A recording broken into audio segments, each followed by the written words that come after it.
আমি দু তিনটে পয়েন্ট প্রথমে পরিষ্কার করতে চাই।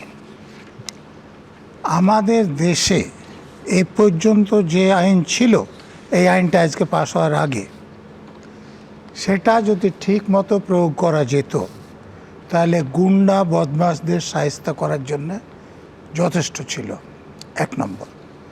দ্বিতীয় কথা, আমাদের দেশটা সেকুলার এবং এখানে আইন সেকুলার। তো সংখ্যালঘুদের জন্য আলাদা করে ভাবনা কেন হবে?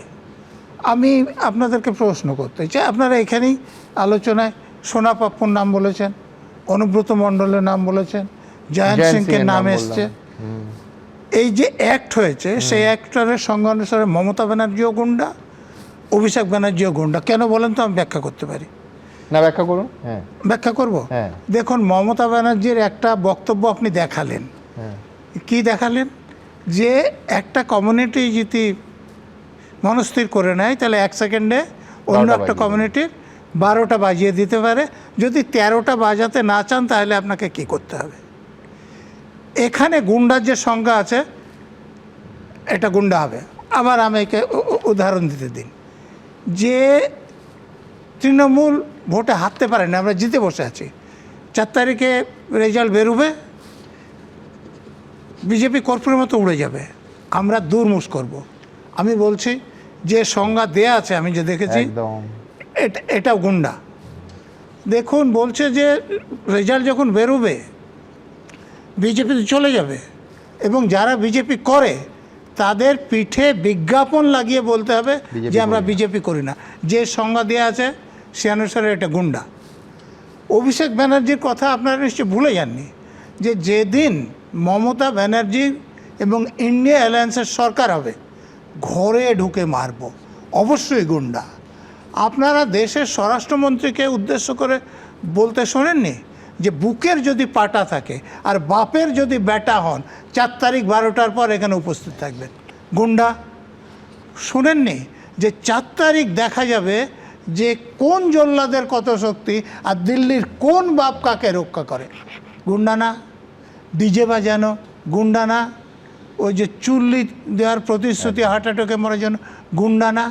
তো তাহলে যেখানে যিনি এতদিন পর্যন্ত মুখ্যমন্ত্রী ছিলেন তিনি গুন্ডা, তার ভাইপো গুন্ডা, তো অনুব্রত মণ্ডল গুন্ডা, জয়ন্ত সিং গুন্ডা, সোনা পাপ্পু গুন্ডা আপনারা বলছেন, শুধু তো ওই শওকত মোল্লা, জাহাঙ্গীর খান বা শাহজাহান এরাই গুন্ডা না?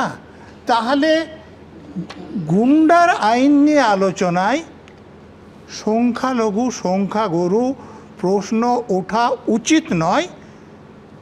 সেকুলার দেশে কেউ সংখ্যাগুরু নয়, সকলে আইন ধর্ম যা কিছু দেখবে না, নাগরিক।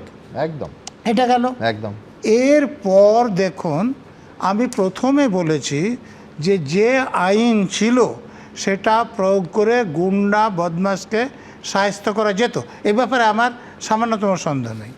কিন্তু যে আইন হয়েছে সেটা কিন্তু প্রশাসনের লোকেরা যদি গুন্ডা বদমাশদের সত্যিই দমন করতে চান তাহলে তাদের প্রচুর বেশি পরিমাণ ক্ষমতা দিয়ে দিয়েছে।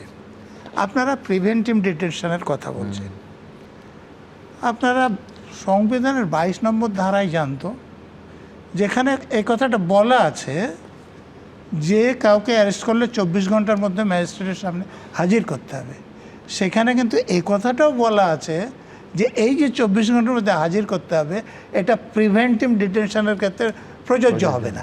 ওখানে সংবিধানে এই কথাটা বলা আছে যে কিন্তু 3 মাসের বেশি কোনো অ্যাডভাইসরি বোর্ডের রিকমেন্ডেশন ছাড়া আটক রাখা যাবে না। অতএব আপনি যে কথাটা বলছেন, সব কিছুর অপপ্রয়োগ হতে পারে, ওষুধেরও অপপ্রয়োগ হতে পারে, পেন্সিডিল বলে আপনারা জানেন, কিন্তু তার মানে সেই আইনটা হবে না, এটা হতে পারে না। আপনারা ব্যানিশমেন্টের কথা বলছেন, যেটা যে 1 বছর মধ্যে, আরে এটা কি বলছেন? আমি যখন বোলপুরে 83 সালে সিপিএমের এমএলএকে অ্যারেস্ট করেছিলাম, কোর্টে রায় দিয়েছিল যে 3 মাস তিনি নানুর এলাকায় ঢুকতে পারবেন না, আর প্রতিদিন থানায় ফোন করে জানাতে হবে যে তিনি কোথায় আছেন। তো এই আইনে তো এটা মানে আইনে বলে দেওয়া হচ্ছে, ওখানে হ্যাঁ, কিন্তু একটা তফাৎ আছে নজরুলদা, না, সেটা হচ্ছে আপনার এইটা হচ্ছে আদালত। এর আগের যে উদাহরণটা দিলেন সেটা 3 মাস, আর এই আইনে হলো 1 বছর। 1 বছর আদালতের সে মুখও দেখবে না। না, এটা একটা জায়গায় ভুল হচ্ছে।